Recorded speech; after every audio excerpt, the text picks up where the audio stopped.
Cherry Cola. Hi, welcome to my channel. Vice Rhino here. Heidi over there. Hi. Ow, that actually hurt. You crammed your face into my finger a lot harder than I was. I was just gonna boop. Yeah. Hi, welcome to our stream. This is the marriage books thing. So hello everyone. Yeah, the dog is. She only sits in her bed when we give her treats anymore. She's learned the grift. You're like, oh, you want me on camera? You gotta give me treats. So yeah, this is kind of an exciting day. Today was the last day of renovation for the kitchen until they come back to do the finishing touches in February. But our kitchen is brand new. Let's get new counters, new cupboards, new fridge, new dishwasher, new sink, new lights. Oh, I'm so happy. New floor. It's nice. It's nice to have not a cupboard blocked off by the stove being right next to it. And like actually be able to use all the cupboards that we have. And space to walk. And yeah, space to walk around. I'm so happy. Yeah. Yeah. So that's exciting. Anyway, this is the last chapter before we get to the sex section. Yes. So, and I feel like I didn't actually read any of the actual chapter, but I feel like this is just going to be a rehashing of everything that she's done so far. I'm the one with your treats. Why are you going to her? It's me. Hello. Is it me you're looking for? You're looking for. Yeah, so I feel like just from the title, this is just basically going to be a repeat of all the previous chapters that have basically just amounted to don't be mean to each other. Don't be nasty. And it's like, okay, Nasty, if that's where you left nasty. it, that's fine. But too often she goes into detail and it turns out that what she means by that is completely bonkers. Nasty. Look at this. Ah. The turtle move says, who gets to cook first? Have I already cooked? I think we both have already kind of cooked. I can't remember. Did I got to use the new microwave first because I was the one that was all excited to use the sensor cook things, and then I didn't trust the sensor and things were still cold when it was done, so it's like, that seems like a long time to be having hot dogs in there. I've cooked, but only for myself. Nobody's cooked a meal yet, because we've only just got, like, all the countertop space and everything. Yeah, and we still have to kind of, like, move our stuff back into it, so we probably won't cook a proper meal in it for another couple days yet, because we still haven't, we haven't gone through all our kitchen stuff since she moved in and determined, like, you know, this is the set of pots that we're going to keep, and these are the serving utensils we're going to keep and everything. So, like, our house has been like this big mishmash of things that don't fit. I'm pretty sure you told me last night at bed that we're not keeping any of my stuff. We're only keeping your stuff. That is not something I ever would have said, because you know how much I love your copper bottom pot. My copper bottom pot. Boots with the fur. I'm pretty sure. So I am pretty sure that I have told this story on stream before, but I'm going to retell it because it's funny. When she first moved in, she was like, yeah, I don't really care if you throw out some of my stuff. Just like, there's this one pot. It looks really junky and old and beaten up and gross, but it's my favorite pot. And I swear I'm not crazy. It boils water faster than other pots. And when I finally found her, I'm like, is this the one you were saying not to throw out because it looks cheap and crappy? Yeah. I'm like, this is a copper bottom pot. Of course it boils water faster. I'm keeping this bad boy. I just want to replace all our dishes with that, or all our pots with copper bottoms. Yeah, copper's great. Copper bottom pot. The problem with copper bottom, though, is if we ever upgrade to an induction stove, copper doesn't work with it. You need magnetic metals to work with induction. I think. You already told me you're not changing your stove. Not anytime soon. It works fine. I like my stove. Although I do want a Dutchie. Pass the Dutchie pun the... Okay. Merry 12th day of Christmas. Oh, is that today? No, that's tomorrow. Tomorrow's the Epiphany. I'm going to have an epiphany tomorrow? No, tomorrow is the Christian holiday called the Epiphany, which I think it's supposed to be like the day that the wise men realized that Jesus was born or something. Or something. I don't know. It's one of those Christian holidays that nobody even knows what it is. Okay, we got no Never heard puddles. of it. Yeah. Never heard of it. Yeah. Okay, so shall we get on to the book? Chief cheerleader or chief critic? How about just chief? And then I'll cheer when I want to, and I'll criticize She's the chief. when I want to. Okay. Ted met Bundy. I'm joking. Ted. It wouldn't surprise me at this point. Ted met Beverly in 1975 at the University of Georgia. He was immediately attracted to her vivacious spirit and zest for life. I feel like she's used those exact words before. That's what I was just about. Haven't we heard this? Ted and Bev were But married. I mean, we know how she likes to copy now, so yes, we have heard this. I gotta look for those again. Ted and Bev were married in 1978, each having 1 year of undergraduate studies to complete. They were both sending themselves to school and lived off of love and a few student loans. All right, people are arguing about the Epiphany in the comment section, so. January 6th. Many Christians around the world annually celebrate Epiphany on January 6th. It's a public holiday in many countries. It marks two events in Jesus Christ's life, according to the Christian Bible. The first event was when the three wise men or kings visited the infant Jesus, and that's where the first page of Google cuts off, so I'm never going to learn what the second thing is. After graduation, Ted enrolled into chiropractic school. 3 years later, he became known as Dr. Theodore Grave. Grave? You're not a real doctor if chiropractic is all you got. On a wing and a promise, the young couple with new baby in tow moved to North Carolina, where Ted set up his chiropractic practice. On a wing and a promise. Mm-hmm. I feel like that's not the saying. Like, that's close. I don't know. I mean, it doesn't sound right to me. Yeah, no, that... I can't think. On a wing and a prayer. That's even more suitable for a Christian book. That's the phrase, is on a wing and a prayer. Or maybe that's the name of the movie that happens to be titled that. So, but I would think the movie's named after. Okay, we're only in the first paragraph. Okay. Okay. I loved the interaction with the patients, Ted explained to me, but after a few years, I grew tired of the repetition of treatment. Sometimes inside me began to long for more. I couldn't imagine being in this profession for the rest of my life. My heart's desire was to go back to school, perhaps to study law. But what would Bev say? That was my biggest hurdle. To go from being a chiropractor to being a lawyer. I mean, weirder career jumps have happened, but that is a weird career jump. After 4 years of building his practice, only 4 years, Ted and Bev were well on their way to acquiring the American dream. With a 6-figure income, 2 kids, a boy and a girl, apparently that's relevant, a 2-car garage and a beautiful home, country club membership, and abundance of friends, Bev had everything a girl could want, except one thing, a happy husband. Okay, so I feel like chiropractic is one of those unregulated things where it can mean different things in different places to get a doctorate in it, but he was a doctor of chiropractic. And according to Northwestern Health Sciences University, you need to have at least 3 years of undergrad study. And then after the undergrad, it's another 3.5 to 5 years to complete your actual doctorate. Mm-hmm. So he was literally in school to be a chiropractor longer than he was a chiropractor before he was like, I'm done with this. Yeah, 4 years doesn't seem very long to be like, I'm out. Yeah. But, I mean, if you're not happy, you're not happy. Well, yeah, okay, but I feel like if you're going to realize, like, I feel like you would have come to that realization while you were in school for it. Yeah. If it was going to happen that quickly.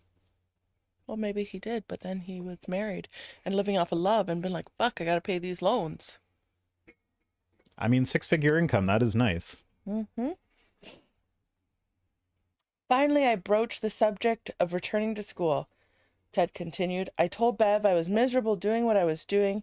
I had prayed about it and felt God was leading me in a different direction. Good excuse. My desire was to go to law school. Yeah, you know what? It's funny how God always agrees with what you really want to do. Neurodivergent. Could be. Bev could have said, are you crazy?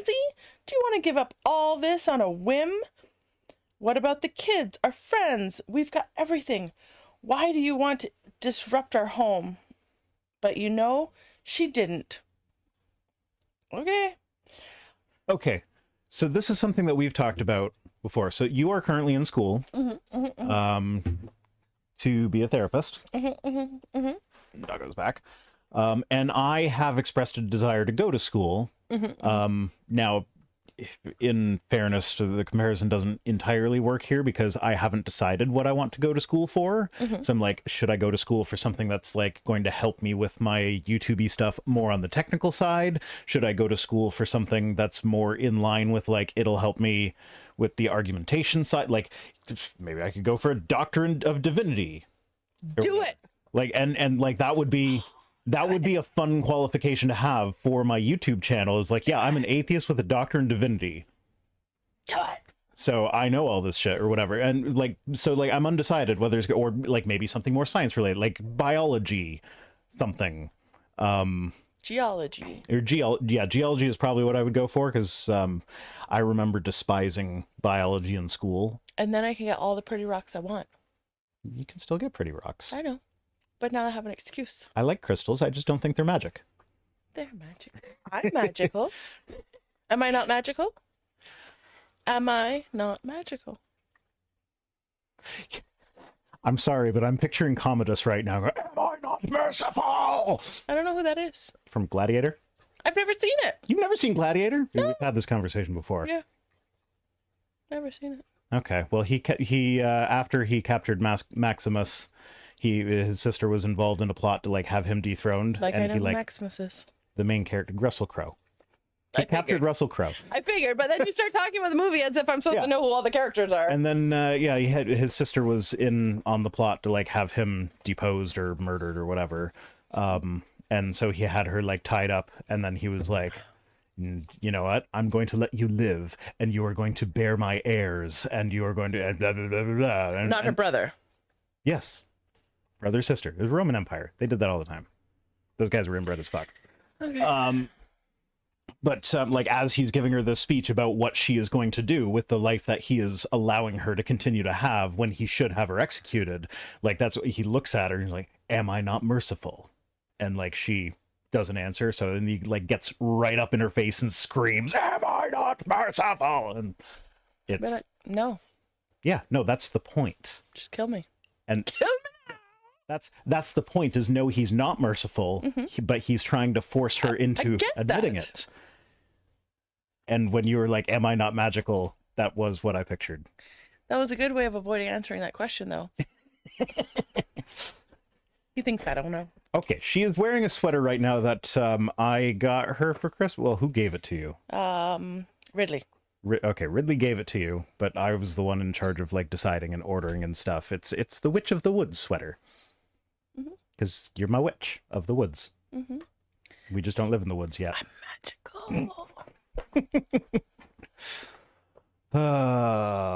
Some Jasper Proxy saying, "Isn't Dr. Josh a doctor of divinity?" No, he's a doctor of Assyriology. If we're talking about the same Dr. Josh. Are you serious? Someone clip that and send that to Dr. Josh because he will love that. That's amazing.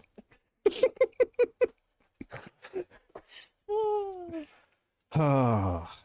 Okay. Okay. So Bev said, sure, go for it. Good job. Thank you for that big story where you're presuming she was going to be a dick, and then she was like, Well, hey. that's the point, is because she was a cheerleader. Okay. You want to? No, I don't have any more treats for you. She's like, but I'm sitting so nicely. I'm sitting ever so nicely in my bed. Won't you give me a treat? I talked to Beverly to get her perspective on what happened during the transitional time in their lives. Bev, I asked, what was going through your mind when Ted told you he wanted to go back to school? While Ted was talking, I kept thinking about my own father, Bev explained. He was unhappy in his job his entire life. I didn't want that for Ted. No amount of money is worth that. I understood that Ted would not be able to work while in school, at least for the first year. No amount of money is worth that. Like, Someone being miserable? pay me a salary of a couple $1 million a year, and I will do a job that I hate for 40 hours a week in exchange for the free time having as much like like, all right, maybe a couple $1 million is a bit low for saying unlimited or whatever, but like, I don't know, because I've done jobs that I hate for less money than. well, I'm not saying I've done jobs that I've hate, because yeah, I've done jobs that I've hate, but I've also had jobs that I've hated that I've cried myself going to and coming home. That is not worth the money. Yeah, I mean, it also depends on the job. I wouldn't be a debt collector again for anything. Yeah. See? But like, there are some jobs that like I would find distasteful, that I would hate, but like for the right amount of money, yeah, everybody's got a price. Not my mental health. Okay, don't lick my Stream Deck. Okay. At least for the first year, it was going to be very different from the lifestyle we were living, but I almost saw it as an adventure. So off they went. We watched as Ted and Bev packed up their belongings and set out to make Ted's dream come true. 3 years later, they moved back into town. Ted with a law degree and Beverly with 2 more babies. Ooh. Oh my God. Okay. Oh, yeah. I don't think we ever got to this point, but with the schooling thing, is that we actually worked it out together in that, like, I don't get to go back to school until after you have finished school and have a secure, stable job. Yeah. Because, like, if I do go back to school, that's going to be another expense, and it's going to make it hard for me to not miss videos every now and then. Mm-hmm. Of course. So, like, if I do that now, that's just irresponsible because I'm the main income provider for our family.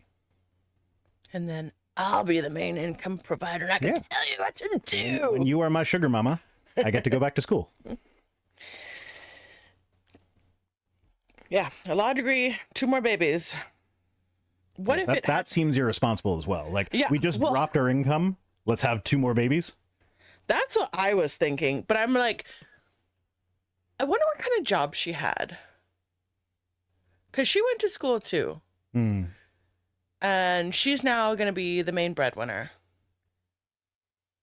And having babies. So somehow she can manage to be the main breadwinner, have babies. But he can't be the main breadwinner and go to school? Jess is asking how many babies in total at this point. I think 4. Is it 4? They had 2 before? Yeah. Or was he like the stay-at-home dad and took care of that and she was at work? And while he No, was because in he was the school. chiropractor. No, but when he was in school.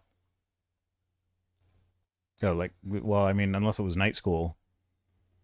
Yeah, but even with day school, it's not like you have classes all day. You get breaks and stuff and blah, blah, blah. Anyways, all information we do not know. Life is a risk, he answered. We never knew. Life is a highway. I want to ride it all night long.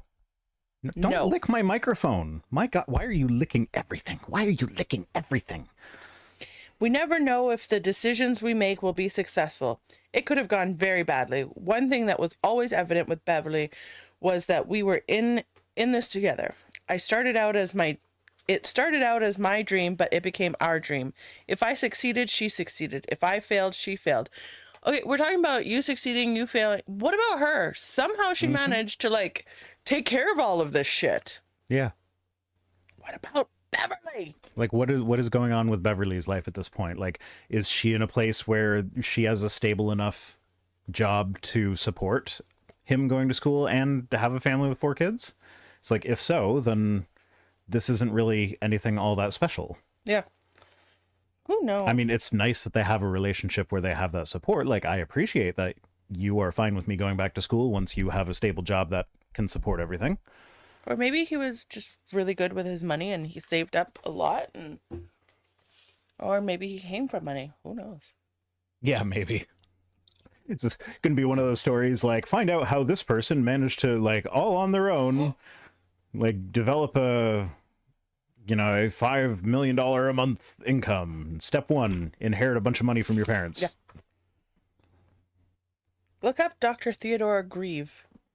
Oh, do we have the name? Unless she changed it, we do. How do you spell it? G-R-E. G-E-R-E. E-R-E? Yeah. Gear. Gear? Yeah. Dr. Theodore Gear. Stop. Now, there are 6 LinkedIn profiles.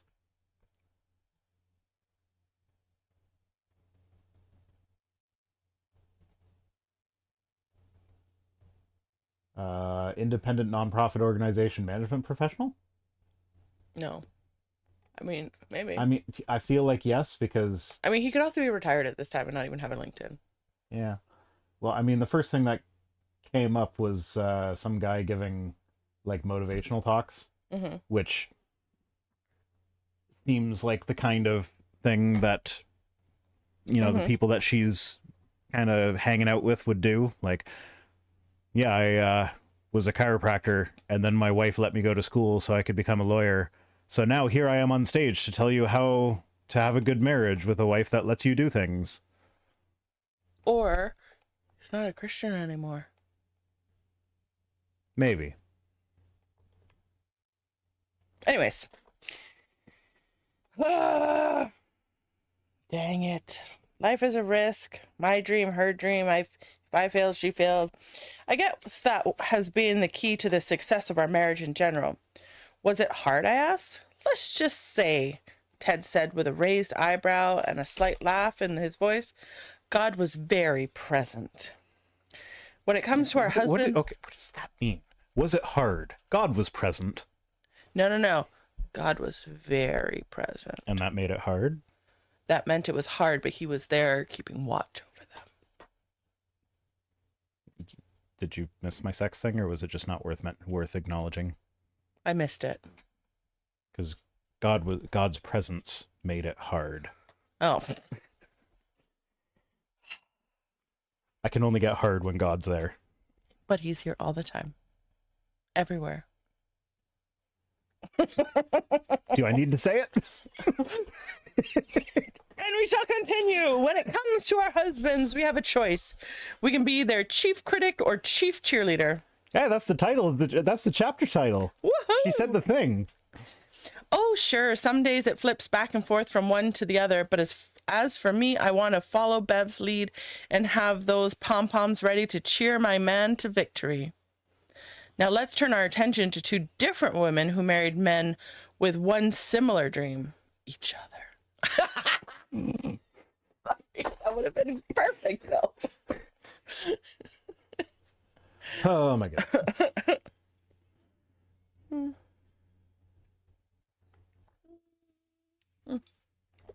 We need the marijuana before we get to the made up stories of the hypothetical wives. Well, I figured it was only a little left. I'd just finish it off. 2 tales of 2 writers. Why are you naming your stories now? Fuck off. Wife number 1. Skip to the end and see if there's a footnote. Because that would be hilarious. Yes. Oh, wait. Oh, I think that's a poem. Yeah. Puddles is like, Mommy, give me more food. I want more food.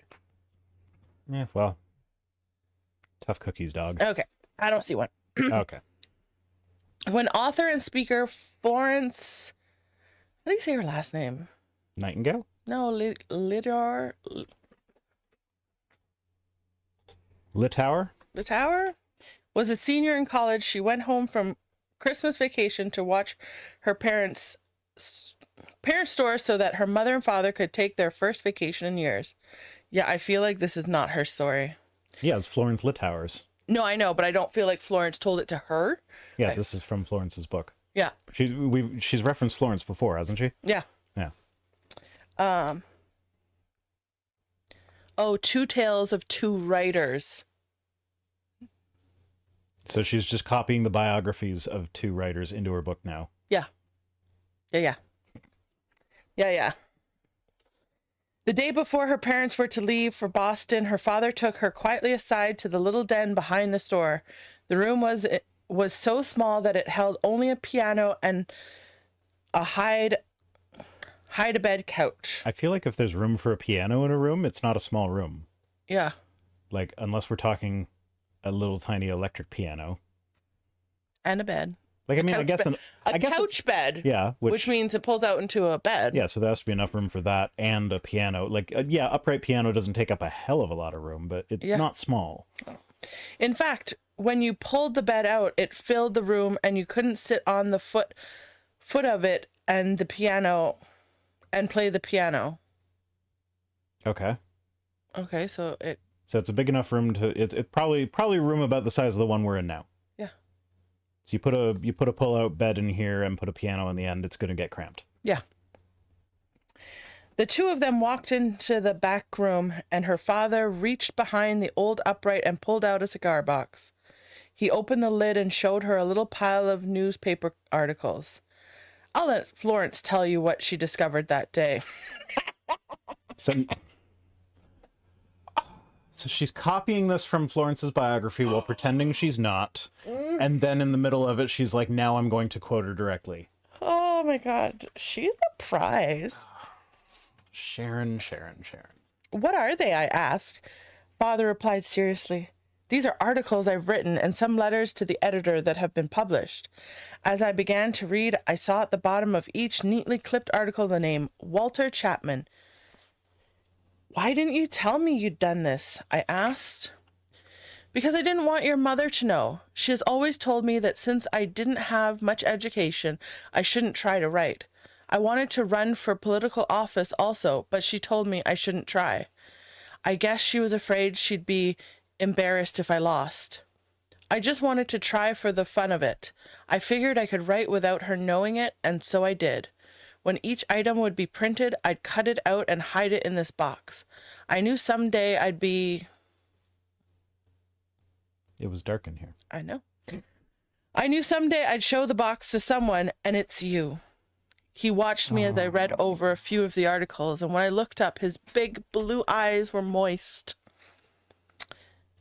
So we've got a story involving the word moist and someone showing someone else their box. Yep. He watched me as I read. I got it. I'm just continuing. He watched me as I read over a few of the articles, and when I looked up, his big... Oh, blue eyes were moist. I read that. I guess I tried for something too big this last time, he added. I'm sorry. I can't help it. Did you write something else? Yes. I sent some suggestions into our denominational magazine on how the National Nomination Committee could be selected more fairly. Okay, do we need all this detail? Who fucking cares? I don't, but she wrote it, so I gotta read it. Like, we're just talking about wives being cheerleaders. Like, clearly the message the story is going to end up at is he could have accomplished more if his wife had cheered him on. Yeah. Like, okay, that's enough information to get that. We don't need to know that he wrote a letter to the denominational committee of his church to do such and such with the church politics. Like, who fucking cares? That is irrelevant to the point. No, the national. Whatever. I say this as a guy who just recently put out, like, within a few weeks of each other, put out 2-hour-long videos that were supposed to be substantially shorter. Both of them were supposed to be like quick, easy things that I was supposed to do. And they both ended up being like the 2 longest videos I have on my channel. Mm-hmm. Sharon needs to learn how to have more brevity. I'm confused as to how your long-ass videos equates to Sharon having brevity. No, I'm saying that, like, as a person who struggles with that myself, she's like, if I'm complaining that you're providing too many extraneous details, like, if I would know where to cut this down, I struggle with cutting stuff out myself. But, like, well, no, because Florence does something and something happens. Whatever. We have enough context for what she's going to do with the story. Shh. I know what she's going to do with the story, but I want to know. I want to know if you really love me. I say a prayer with every heartbeat. Okay. Damn it. Puddles is back and she's licking her coochie. National committee could be selected more fairly. It's been 3 months since I sent it in. I guess I tried for something too big. This was such a new side to my fun-loving father that I didn't quite know what to say. So I tried, maybe it'll still come. Maybe, but don't hold your breath. Father gave me a little smile and a wink, and then he closed the cigar box and tucked it into the space behind the piano. The next day, when Florence's parents left for the train station in Boston, Her 73-year-old father fell over dead from a heart attack. Ooh. A little more subtlety, please, Sharon. Her mother returned home, relayed the story, and never shed a tear. Sounds okay. I know we say this every episode. Every fucking episode we say this, but like Sharon makes a point of making these stories such that like it's very obvious that they would have benefited from a divorce. Probably. Florence concludes her story. On the morning of the funeral, I sat at the table in the store, opening sympathy cards and pasting them into a scrapbook when I noticed the church magazine in the pile. Normally, I would never have opened what I viewed as a dull religious publication. Yeah, I wouldn't either. But just maybe that sacred article might be there. And it was. For More Democracy by Walter Chapman. What would Walter Chapman have accomplished in his 73 years and if his wife encouraged him to fulfill his dreams rather than discourage him from trying? There we go. There it is. We will never know. Now let's look at another man who dreamed of becoming a writer. I'm cold. Yeah, so like, okay, I guess the bit about writing a letter to the denominational thing was relevant to like he died, and then the day after he died his article was published in the magazine or whatever. But like, you can start with that. You don't need to go into all the detail about how small the room was and that there was a piano and a bed with a pull-out couch. Well, that's not Sharon. That was actually Florence. Yeah, fine, but Florence didn't force Sharon to copy that part. Oh no, that was Sharon. Yeah, so she could have just skipped that bit and just gone straight to the like, hey, dialogue. Florence Littauer, the person that I've copied from before, her dad wanted to be a writer, but he always like did things secretly because his wife didn't encourage him. And then he died, and one of his things was published right after. Imagine what he could have accomplished if his wife did encourage him. There, I just told the whole thing in like a quarter of the words. I get it. I like brevity. Damn it! What was I gonna say? See, but this is my problem with these stories is we don't ever hear about the wife. Yeah. Did she have dreams that he squelched, so then she got angry and I don't know. Squelched his dreams? We'll never know. But the fact that she didn't shed a tear when he died suggests that they did not like each other. Yeah. And he's only recently fun-loving. Was he abusive? Like, I don't know. I wouldn't shed a tear either if someone was abusive to me. Yeah, Jassa Proxy says, does she not have an editor? Counterpoint, she has an editor that said, you haven't met the page count. So then she copied and pasted a bunch of stuff from other people's books. That's what I was thinking. Oh my god, dog, would you just settle in? She's so lazy and she just sits around doing nothing all day until we want her on camera, and then she's like all over the place. And I have to like keep pushing this button to turn her camera on and off. Yeah. Wife number 2. Nathaniel was a hardworking man who worked diligently in a custom house in England many years ago. Is it Nathaniel Hawthorne? Well, I don't know. She only said yes. Is it actually? It is. Don't be so predictable, Sharon. He was heartbroken as he walked home, thinking how he was going to tell his wife he had been fired from his job. However, when he delivered the news, he was quite surprised at her response. Now, she said triumphantly, as she clapped her hands in delight, you can write your book. Yes, replied the man with sagging confidence, and what shall we live on while I'm writing it? To his amazement, she opened a drawer and pulled out a substantial amount of money. Where on earth did you get that? He exclaimed. I stole it from you when you weren't looking. It's gonna end up being what it is. I'm pretty sure I've heard the story before, actually. I've always known you were a man of genius, she told him. I knew that someday you'd write a masterpiece. So every week, out of the money you gave me for housekeeping, he paid her for being his wife. Which I actually appreciate, because some men... Well, okay, so... Because it is a job. He's also, like, we're also talking early 1800s here.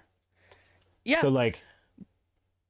But nowadays... It would not be... but it wouldn't be outside the realm of normalcy for the husband to, like, give the wife an allowance at that time period. You don't give me an allowance. I would like one. No, you just say, can I have your card and go spend whatever the fuck you want. Yeah, but it's always on your kids in the house. You're supposed to pay me rent, remember? Like, that's what our official agreement is. Okay. You are like 6 months behind on your rent, young lady.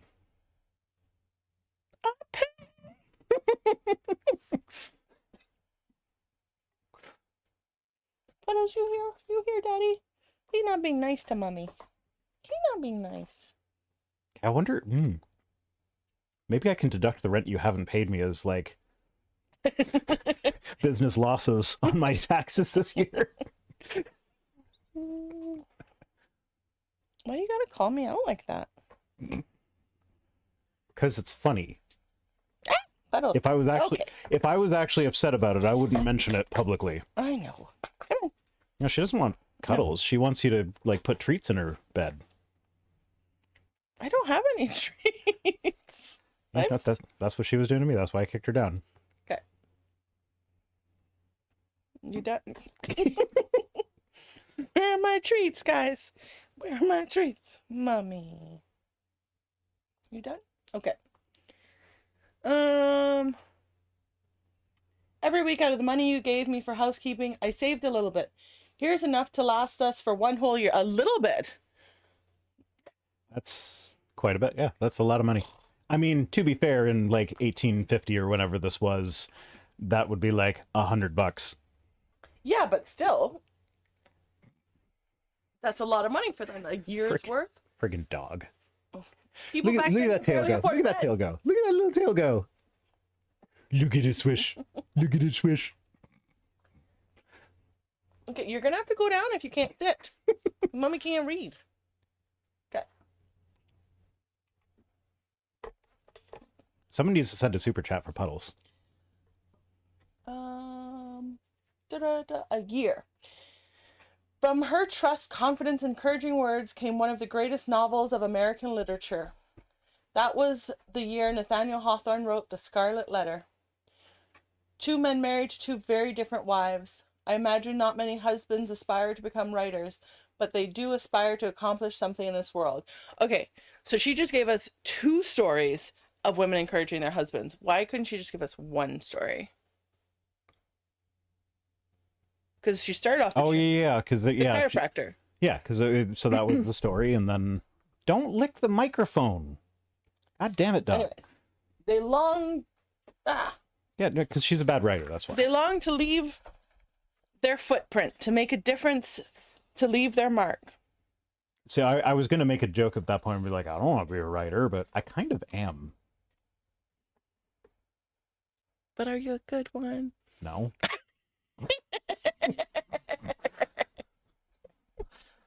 Oh, there's that witch's cackle. I love you. Love you too.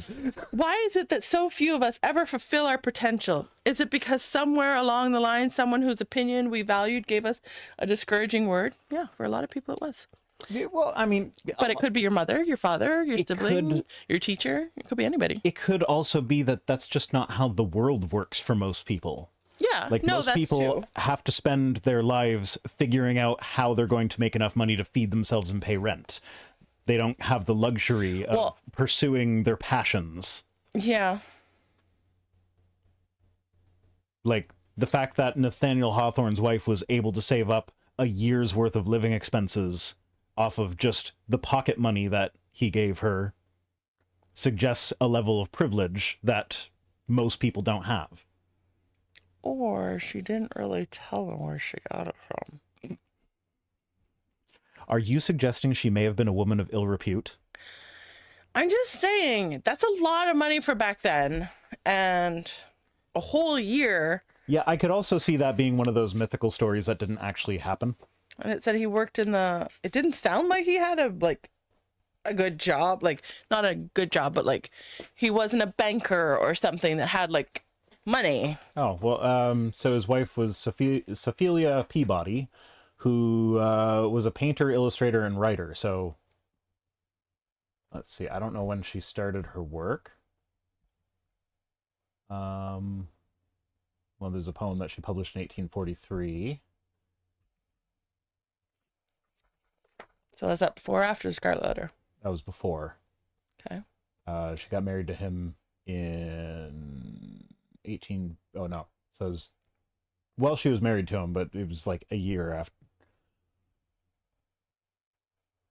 But my question being then, was it him that wrote the book, or did she write the book and put it under his name because she wasn't being well received as a woman?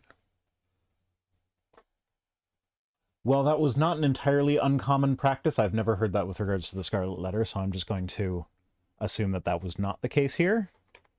She seems to have been mostly a poet rather than a novelist. Mm-hmm.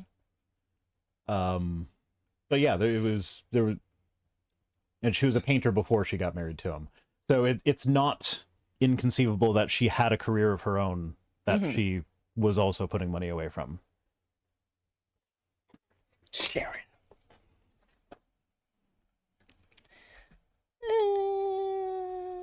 Deep inside every man is a little boy. Sorry. Why would you say that like that? So sorry. Do I look like a Catholic priest? They're her words. I know. Okay, but we're not actually at that part yet. My eye just caught it. The woman of your man's dreams is one who will encourage him in this great race of life. She will inspire him to reach for the stars, follow his dreams, and be all that God intends for him to be.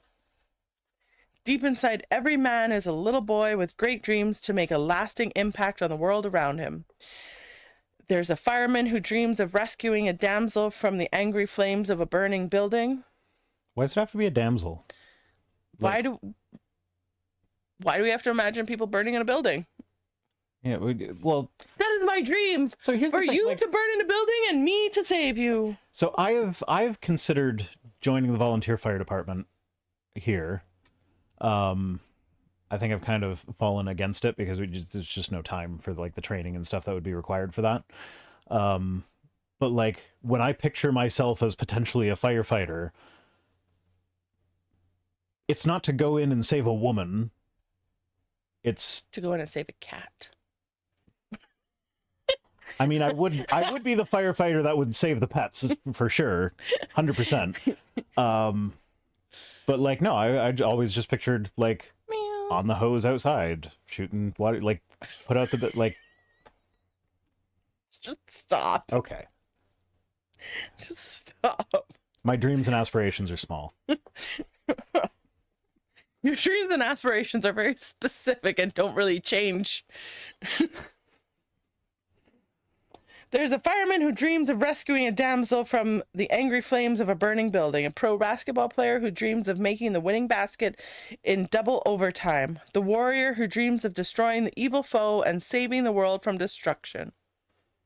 We chuckle, but these are the little imaginings of little boys and big boys alike. What about my dreams? Yeah, what about being a stay-at-home wife? Oh. So, I've always wanted to be a stay-at-home wife, but not just to like stay at home and lounge. Anyways, my first year of maternity leave, my mom's like, so how do you like being a stay-at-home wife? I'm like, I fucking want to go back to work right now. Take me back. I want to go. You see what the Kitsune Cavalier has said? No. Fireman tree cat. You rescue the cats from the trees. That's it. Yeah, get me out of this house away from that screaming baby. Not even screaming baby, but it's like always doing dishes and sweeping and cleaning. And I'm like, no, I want to go back to work. I want to talk to people. That's a big one that people don't talk about with like parents who stay home with their kids, is not having another adult to talk to. Yeah. Like that alone was reason enough for me to want to go back to when work. Your whole conversation is, does baby want baba? Did you poop your poop? Did you poop your diaper? Yeah. Like, no, that's not the way a sane person should live. No. And that's actually that's another thing that a lot of men who have stay-at-home wives don't really appreciate, is that like, oh, they get home, they're like, oh, I just need to decompress, leave me alone, I will sit on the couch and watch TV. And it's like, okay, but she needs to speak to a grown human being about grown-up things. Yeah. And you have now just come in and be like, no, my decompression is more important than your need for adult conversation. My sanity. Yeah. Yeah, I've experienced that. But yeah, like that shit is hard. Mm-hmm. That is why we're supposed to be in community. Oh, What? what chapter is this? 24, I think. Oh, you're looking up footnotes. Are you fucking kidding me? What's that?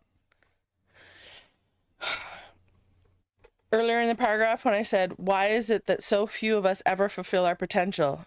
Is it because somewhere along the line, someone whose opinion we valued gave us a discouraging word? She copied that from somewhere? Yes. That's such a banal thought. Why would you need to copy that? That's so generic. She copied it from Florence. Oh. Oh. Like, Wow. oh, she's a prize. Oh, when did the dream die? I suspect it never did. If you want to become the woman of your man's dreams, encourage him to dream again.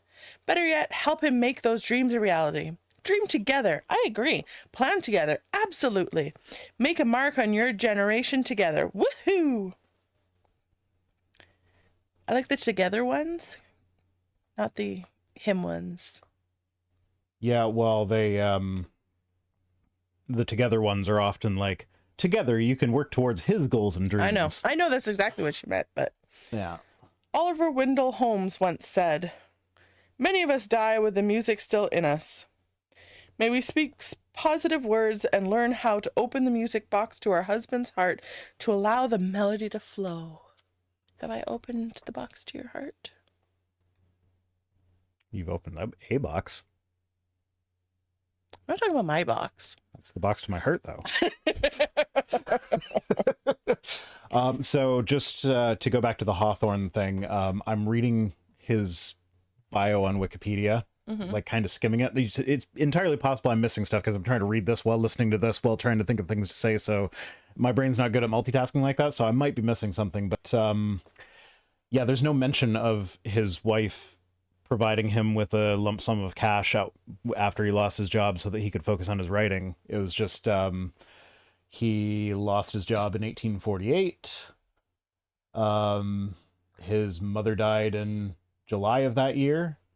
Left him an inheritance. Well, no. He then, after losing his job, was appointed the secretary of the Salem Lyceum in 1848. So he had a job. So he had a job later, so he didn't quite spend a year without employment. And then he returned to writing while he was working at while he was the secretary of the Salem Lyceum. And he published Scarlet Letter in mid-1850. So pretty much none of her story is true. Yeah, I feel like that's one of those legends that has grown around him. It's like, I feel like that's an important enough story that it would at least get a mention in the Wikipedia article. Of course, Wikipedia is not the be all and end all. So like, it could just be omitting it, and like his actual biography written by someone who's like read all his private correspondences or whatever might, contain more detail than Wikipedia would. Shocker, I know, but... I'm just going to spend the rest of the night figuring this shit out, right? No, because we're going to dinner after this. Taking me on a date. Yeah. And then all through dinner, you're going to be on your phone looking up Nathaniel Hawthorne. Probably. No, I don't do that. There's no phones at dinner. No. The woman of my dreams would dream about the future with me. I know my wife is busy taking care of the kids and working hard. Dream of me. Just to get everybody's needs met. But I wish she would dream with me more and be more affirming of my dreams. Why don't you dream with her and be affirming of her dreams and ambitions? I mean, I know she's got all this stuff on her plate and she's working really hard to take care of all of us, but why can't she take time out for me? Like, I mean, Rather than saying, hold on, that's nice, honey. She doesn't say that all the time, but a little more excitement and dreaming would be nice. She doesn't fucking have time to dream. yeah, so I struggle with saying this because this is one of those things where it's like, it feels like I'm just, saying it to say how awesome I am, when I hate doing stuff like that. But like me supporting you while you're going to school, that just feels like the natural thing to do. That's like, you're in school, you want to continue school. Mm-hmm. So like, yes, I will do everything in my power to make sure that you can continue school because you're my partner and that's what partners do. Mm-hmm. Mm-hmm. Mm-hmm. And like, yeah, not gonna lie, I've had a lot of expenses this year that I wouldn't have had if I had told you to, or like if I'd been like, no, you got to get a job, you can't go to school or whatever. A lot of expense. Yeah, a fucking lot of them. The kitchen is for everybody. That's not what I was talking about. Because that was on the agenda whether you were in the picture or not. I probably wouldn't have gotten around to it quite this quick, but because that's just how I roll. But yeah, but and I don't. I'm sorry, I feed your children food. No, but what I'm getting, like, you could break up with me right now and move out. No. Yeah, no, I know that. I'm not saying that's what I want. I'm saying if you were to do that, I would not begrudge you any of the stuff that I have paid to support you in going to school. Because like, even if we part ways and we hate each other after that, I don't see how that's even possible, but like, even if that happens, it's like, no, I paid for the stuff that I paid for because we were partners and that's what partners do. Yeah, no, I get that. And like, if it's, I appreciate that. If it never gets reciprocated, it doesn't matter because it's not about reciprocation. No, I get that. In my first marriage, I was the breadwinner, and it was the same thing. It was like, I will support you in what you need to do to be better human being. And how'd that go? I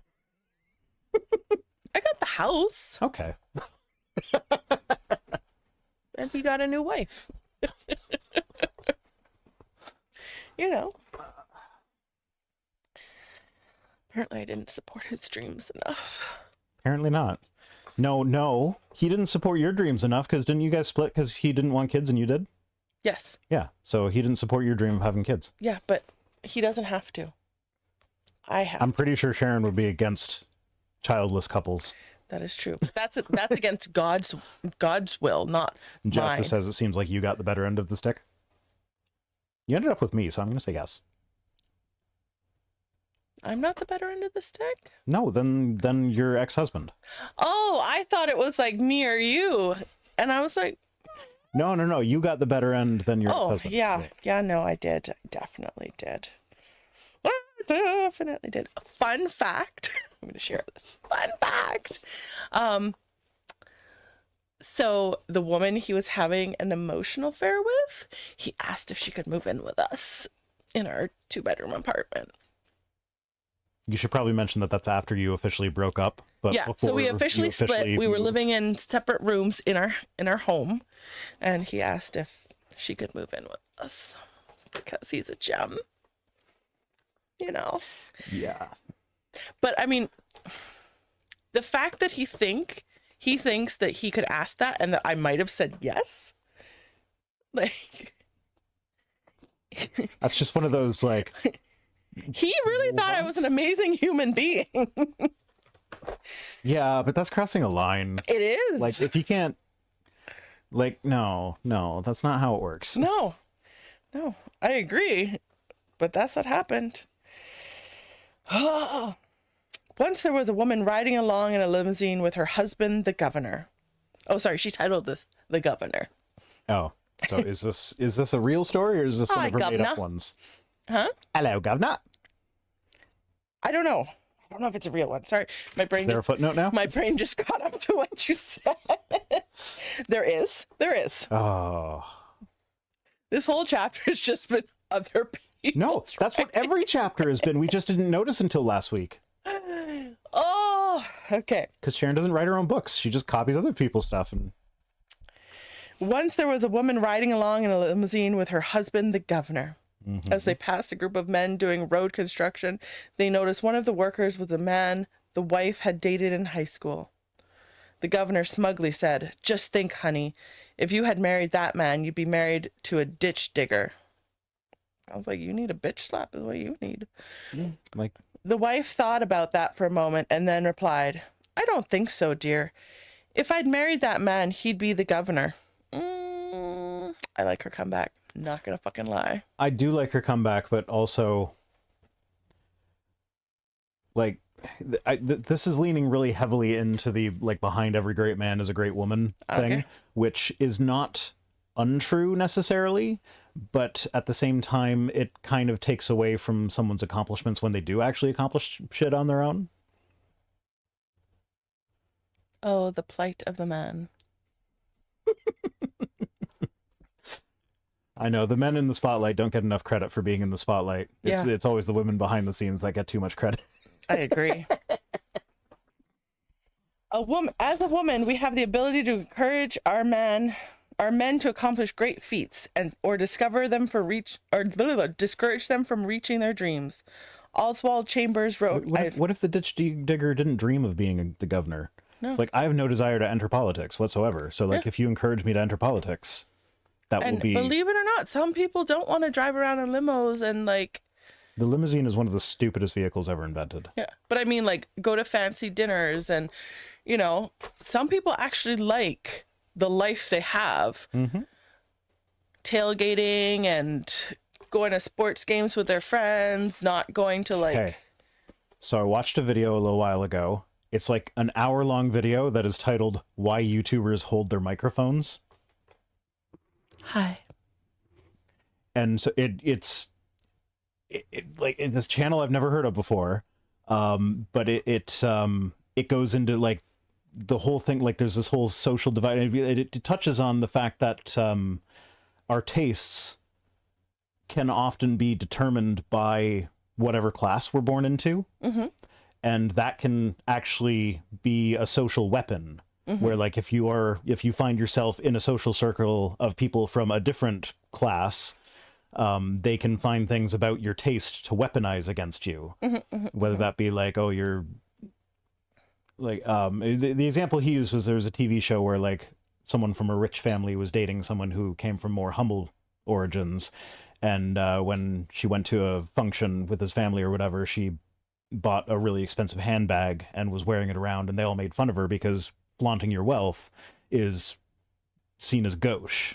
We don't do that. That's not classy. And so, like, you know, that kind of, like, just, and that was an example of how that could be weaponized. People are dicks. Yeah, people are dicks. But, like, my point with this is that, like, the ditch digger might, like, even if he has lofty aspirations, no matter what she did, he might never have even wanted to go into politics to begin with. Yeah. Maybe he wants to be the best damn ditch digger there is. Yeah. Maybe he's actually an engineer. Yeah. Well, that's the thing that always kind of, like, with how specialized the world is, like, someone out there was like, you know what I can do? I can start a company that is 100% dedicated to moving people's shit from this spot to that spot. That is going to be my passion in life. Someone out there was like, that's what I want to do with my life, and I'm going to start a company to do that. Now, granted, they're not passionate about moving shit. It's about business, probably. But, like, maybe they have a passion for logistics. Like, logistically figuring that out is something that fascinates me. So I found I was really good at it, started a company to do it. And yeah. So it's like, I don't know, like, But maybe the inherent the ditch digger disparaging is actually a good human. And maybe he's perfectly happy with that. Well, I'm not even thinking that, because he's the dick making the comment to her. I feel like she picked the wrong man. Also, like, construction workers make decent money. Yeah. Like, not as much as the governor. Yeah. But I mean, at nothing to shake a stick at. At the same time, we don't know. Does he own the company and he's just working? Well, you can tell that by the color of his hard hat.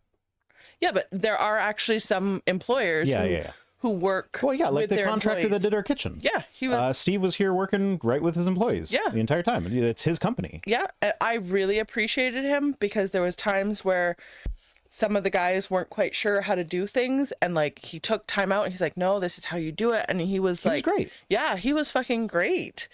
So yeah, anyways, damn it, what were we talking about before that? I don't know. Oh, so Ditches be shopping. he could have owned the company. He could be an engineer and trying to figure out something, so he's out there with the rest of them, like, you know. He could be the supervisor, the manager, like, you know. Or he could just be a blue collar grunt that's happy where he is. Or he could be, yeah. But that's what I mean. They're just making this assumption that because someone is a ditch digger, that's like... That's all they'll ever amount to. Yeah. That's a bad thing. Anyways. It was still a good comeback, though. Yeah, it was. Fuck yeah. Oh, as a woman, we have the ability to encourage our men to accomplish great feats or discourage them from reaching for their dreams. Oswald Chamber wrote, "Love is not blind. Love sees a great deal more than the actual. Love sees the ideas, the potential in us." I don't know that I love that quote, actually. Yeah. Love sees the ideas, the potential in us, because too many times people get together because they see the potential in someone else, and then they try to... They try to force them to meet their potential. Well, that's the thing. She says encourage them, but most of the time what you're doing is trying to force them into things that, even though they have the potential to do it, they may not want to do it. Yeah, like if she had married the ditch digger and she was every day saying you could be so much better than just a ditch digger, then that would be wearing on him. Yeah. Even if it like is technically encouraging him to do more. Yeah. Yeah, we don't date the potential. We don't marry the potential. So yeah, I don't love that quote. I wish my wife understood how it makes me feel when she puts me down in public, or how it would make me feel if she would praise me in public. Peter. I don't know what to say, Peter. Go to therapy. I wish my wife understood how important it is for me to feel needed and valuable. Have you told her? Have you tried doing something valuable and making yourself needed? I feel like I want to be like Lucy from Snoopy, where it's like 5 cents for your therapy advice. And she just gives like one line advice. Yeah. And I'd be like, go to real therapy. Have you talked to her? Oh, can that be my podcast? People just call in and like ask me questions, and I only answer with the one line. If you want, I can set that up. I know where to find the software for that. A woman can make or break a man. Mountains can be conquered when a man has a woman standing by him and supporting him. You have heard the saying, behind every good man is a great woman. Nothing could be great women though. Because a lot of times, so that's the thing, is a lot of times women become great because their men are shit. I was kind of going to a similar spot. Like, yeah, behind every great man is a great woman. That is true in a lot of instances. They'll have a wife that has been encouraging to them. But if you look through history and find the great women of history, a lot of times they were great in spite of the men in their lives. Mm-hmm. So like, what does that say about this worldview if you think a man needs a supportive woman to be great? But when you look at history, women are great in spite of the unsupportive men in their lives. Mm-hmm, mm-hmm, mm-hmm. So I don't know. It seems to me that if you have this worldview, then that must mean that women are inherently better than men? Yes, exactly. Took you a while to get there, but yes. Hashtag third wave feminism. You need only to look through history books at the great men in our time. A supportive and encouraging woman, one who builds a man up, will be first choice of a man every time. Jason. That should be a first choice of everybody. Yeah, why can't the men build up the women? Yeah. But like, your partner should be supportive and encouraging regardless. Okay. You said this was like a medium chapter. This was really quick. I said medium. It's feeling really quick. Oh, no, well, it's not. We've been streaming for more than an hour. Yeah. Okay. So, It's list time. just for you, there's two 25 item lists. I know. I saw that when I was peeking earlier. I didn't see what it is, Okay, I need a but pencil. I saw 2 lists and I got excited. Does it have to be a pencil? Because I got a pen somewhere. Sure. The pen that you gave me the other day, and I don't know that I returned it. No, you did return it. Oh. Yeah, there it is. It was behind my stream deck. No, we got to see how many of these things are the Well, same. what is it? Oh, you're checking between the 2 lists to see how Between many the two are lists, duplicate yeah. items. Okay. Okay, 25 things to never say to your spouse. I told you so. You're just like your father. What if their father's like fucking like Yeah. your dad's fucking amazing? If you told me I was just like my dad, I'd be like, thanks. You'd be like, stop lying because he's fucking awesome. You're just like your father. You never help me around the house. You never listen to me. You're always in a bad mood. Okay, so a lot of these, the problem is not necessarily what is being said. It's the use of the absolute modifiers, the always, never. Because nobody's always in a bad mood. Yeah. Nobody never helps around the house. Yeah. I thought you were actually gonna go with the story from today. Oh, where you were like, you're kind of a grumpalumps today? What's Well, going on? I asked you. Yeah, no, apparently I was in a bad mood today. I didn't notice, but other people did. And she asked me, what's wrong? I was like, nothing. But that's what communication does. Yeah. And like, I'm not denying that I was acting like I was in a bad mood. Like, that's how they perceived it. That's how I was acting. Yeah. But I mean, at the same time, you're allowed to be in a bad mood. Yeah. Because that's what I said. And you're like, why are you asking? And I'm like, I just want to make sure you're okay. Like, you're allowed to be in a bad mood. I just want to make sure you're okay. Yeah. You know, when people are in bad moods, it doesn't necessarily mean they're just miserable. Sometimes things are bothering them and you might need to ask questions. You're always blank. So that's the same as... Yeah, that's exactly what I was just saying. The problem is not the what comes after the blank, it's the always part. Why'd she have to add that to her list? I don't know. Because she's padding the numbers. She didn't get to 26 this time, though. Is it No, 26? it's 25. Is it 25 It's she always does? 25, Okay. yeah. You never blank. So she had a you always this and you never that, and followed that up with you always blank and you never blank. Yeah. Oh, Sharon. Ugh. All right, guys. This is why she copies her book from other people, because this is what we get when she actually does something herself. So that. And pour that into that. You always make me fill up your water. I try to.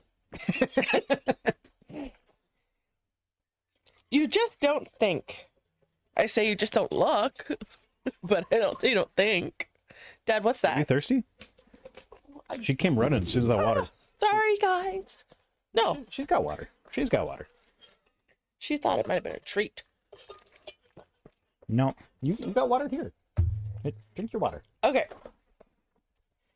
You just don't think. It's all your fault. You should have listened to me. What's wrong with you? I wish you were more like blank. Well, that's not really a bad one. Depends what you fill in the blank with. Yeah, that's what I'm saying. It's not necessarily a bad one.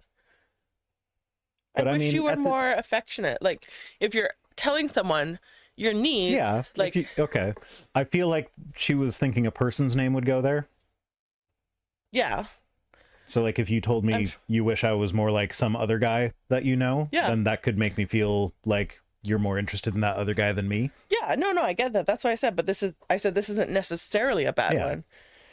All you ever do is complain. So that's the same as you always.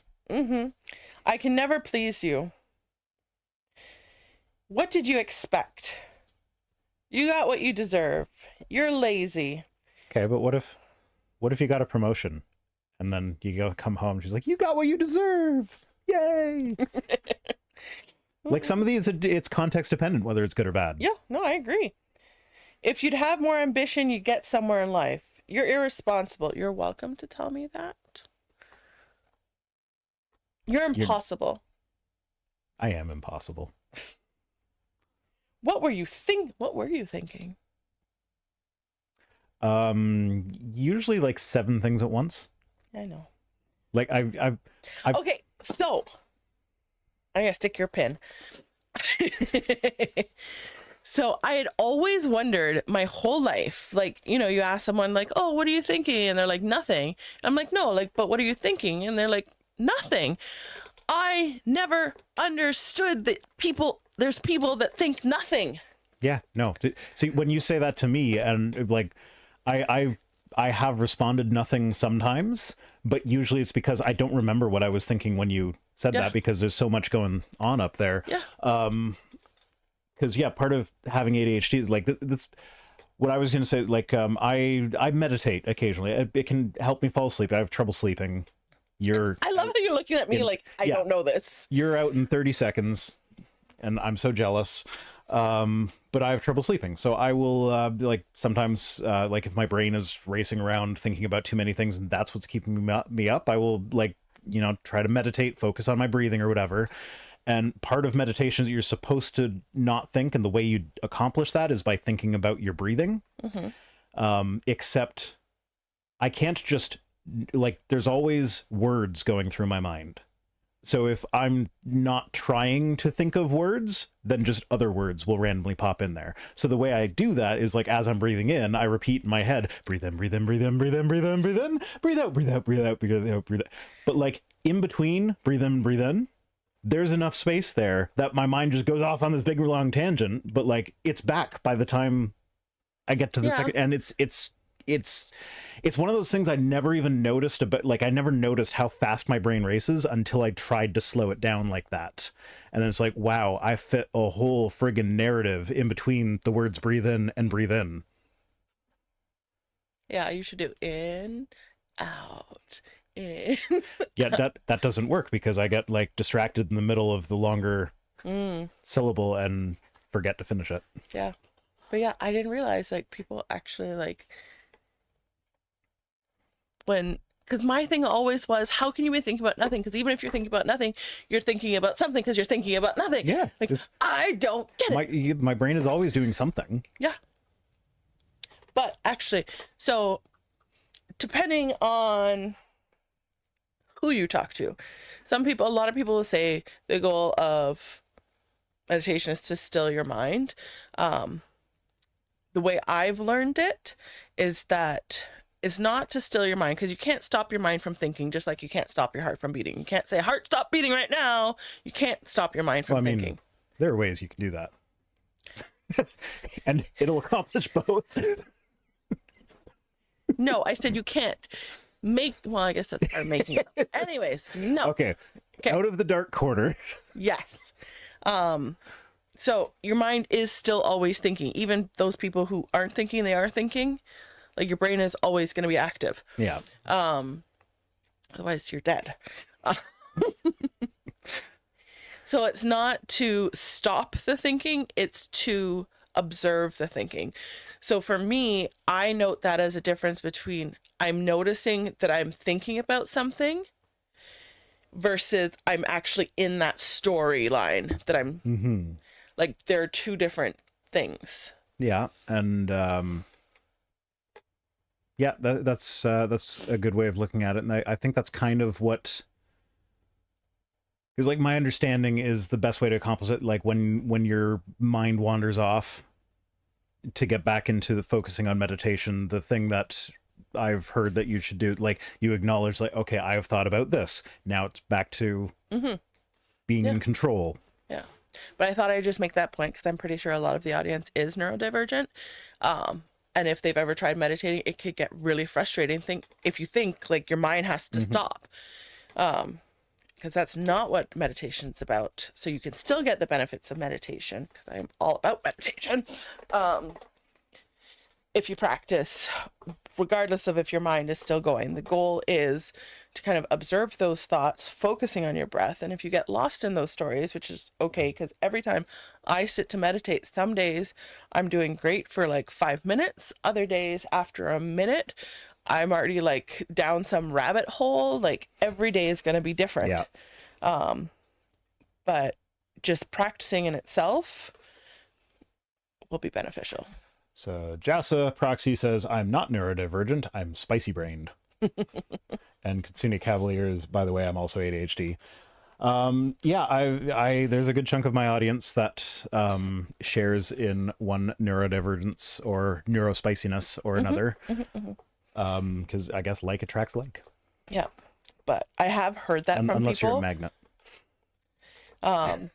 who didn't want to meditate because they thought they had to like stop their thoughts somehow. And they have like anxiety, and like meditation can, Yeah. really help with anxiety. But if you're not willing to try because you think you can't do it, it's like a treatment that you can give for yourself whenever you want.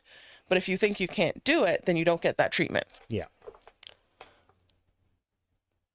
My brain is slowing down now. Just so Okay. you know. List. List. You're lazy, I don't even want to finish this fucking list. If you'd have more ambition, you'd get somewhere in life. You're irresponsible. You're impossible. What were you thinking? Oh, did I read all these? Yes, you did. I don't know why I put up with you. I don't know how much more of this I can take. God help you. I sure can't. I can talk to you until like that one. I'm blue in the... Can you start signing off like that now? God help you, because I sure can't. Yeah. I can talk to you until I'm blue in the face and it doesn't do any good. Okay, never say those things to your spouse, according to Sharon. Unless the context is such that it would be a good thing. Yeah. 25 things your husband longs to hear. So they're just gonna be like the opposite. Yeah, it's just gonna be the exact same thing, but the opposite. I'm so proud of you. If I had to do it all over again, I'd marry you.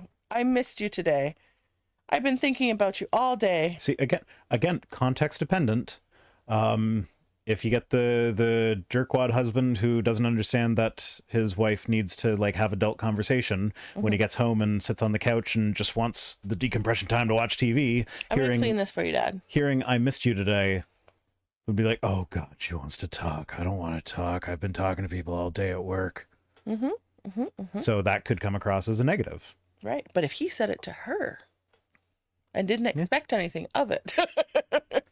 Or also, if they actually like enjoy each other's company, they could just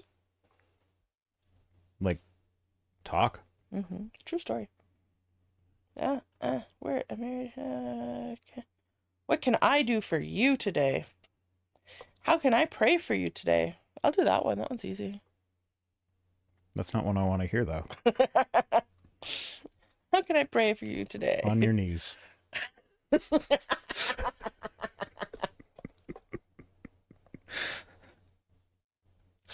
Oh my gosh. You are so strong.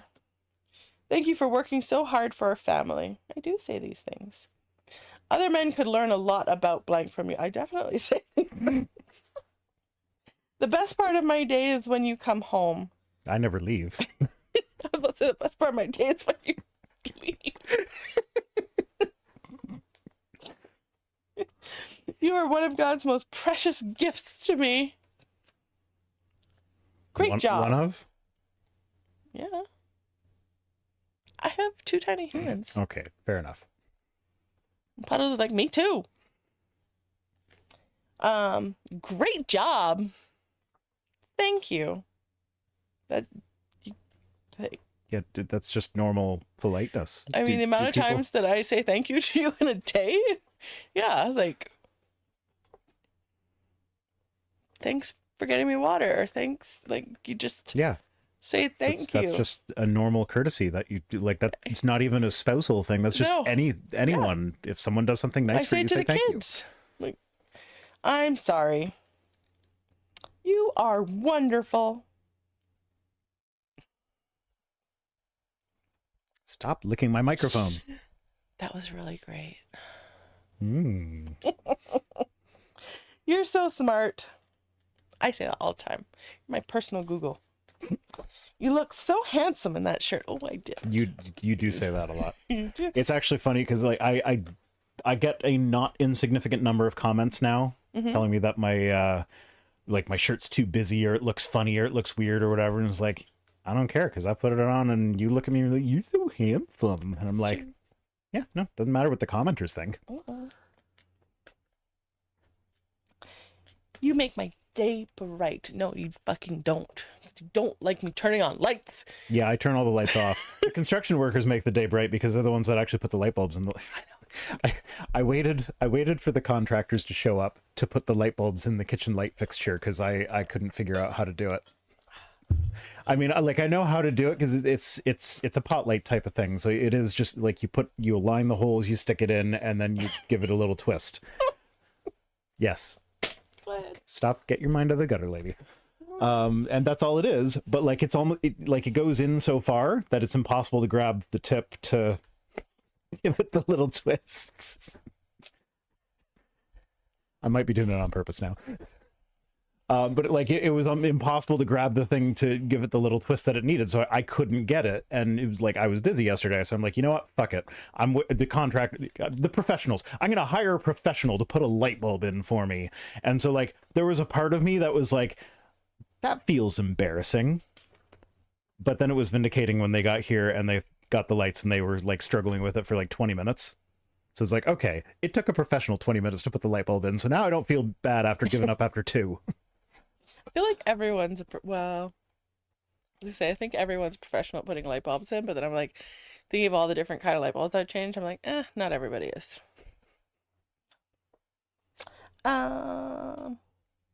Thank you for being my husband. I'm not, though.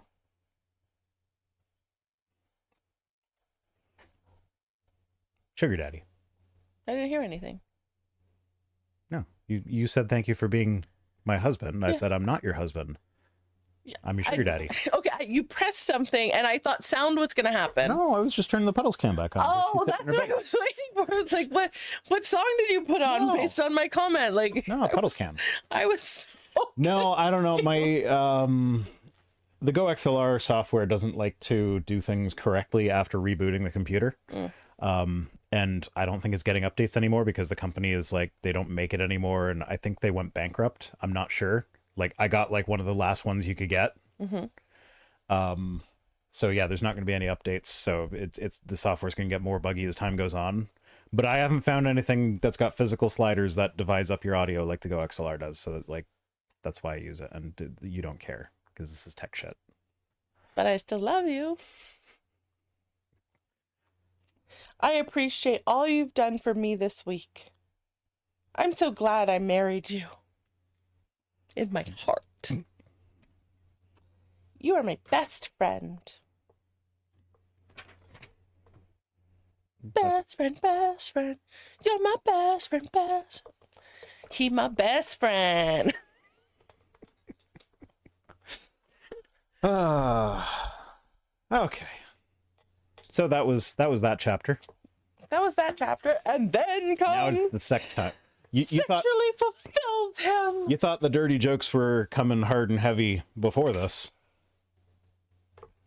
Now it's the actual sex chapter. Huh? So everything is going to be double entendre. This is what I've been waiting for. This is what I wanted you to start with, and you went with a different chapter. Yeah, but then we would have lost the audience after we finished this because everyone wants to know. Okay. This is the climax of the book. See? This is what it's going to be for the rest of this series. It's going to be shit like this. Can I get like a drum roll on your thing? Not a drum roll, but pop it up like the fail, the drum fail. The rim shot? I don't know.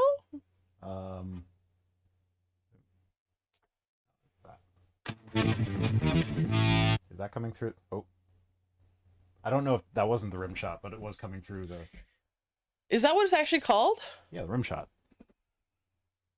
The badumts. Yeah. Yeah, that's a rim shot.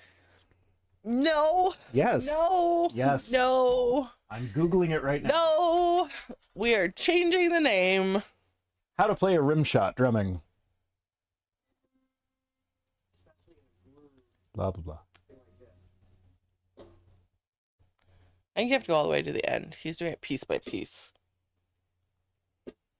Picking up the back end. Ugh. I mean, that was a how-to. Yeah.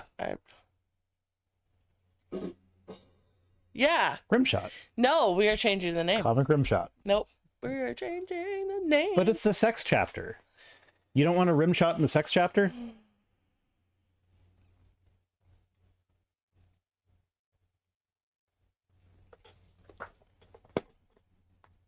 Should we look up Rimshot on Urban Dictionary? Ooh, yes.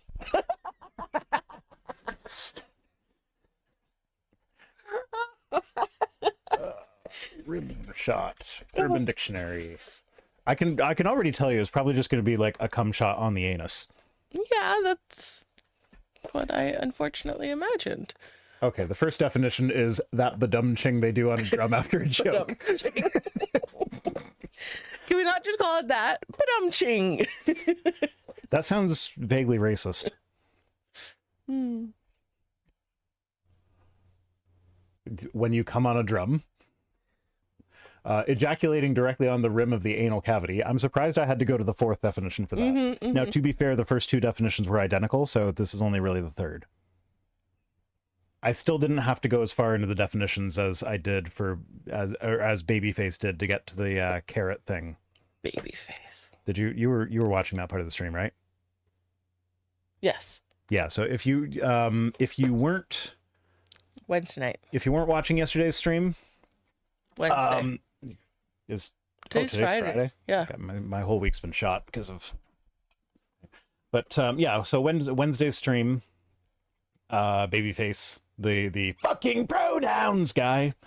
That's the only thing I know him from. Apparently, there's also something about fucking a comfy chair that he's known for, because that's what my chat was talking about the entire time he was up.